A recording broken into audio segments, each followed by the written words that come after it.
I love math puzzles. Puzzles push you to use math and other skills to predict outcomes, and that's kind of like my life.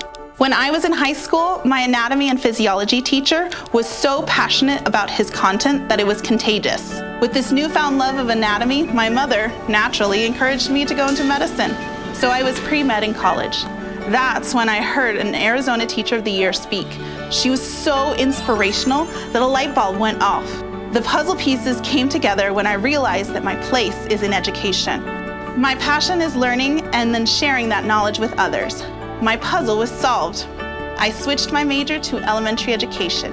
Now I am a teacher in the district I grew up in. I embrace technology across generations. I strive for equity in everything I do. I am Sara Mora, and I am a teacher leader. Okay, so neurons telling your brains to do things. Good, Jackson, that was good. Technology is very important to education because things are changing. In the past, we had to stick with the teacher knowing the knowledge, the textbook had the knowledge, but now our students have access to knowledge everywhere. They can use Skype to talk to teachers in other places or students in other places. Just because we come from a small suburb in Arizona doesn't mean that we shouldn't give them access to these opportunities so that they could then compete in a worldwide level. Technology does help with equity in the classroom because different students are at different levels. I have a lot of gifted students that may not necessarily need to be sitting there listening to the lesson that I'm teaching at that moment. If you have a passion project, you can go on the computer and look up and learn more about that.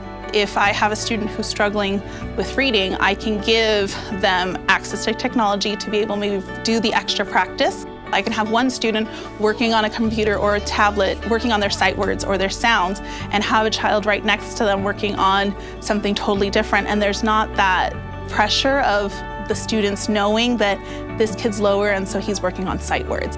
It's easier for them to blend in. It is very liberating for our students because then they no longer have to wait for me to give them what they want or what they need at that time.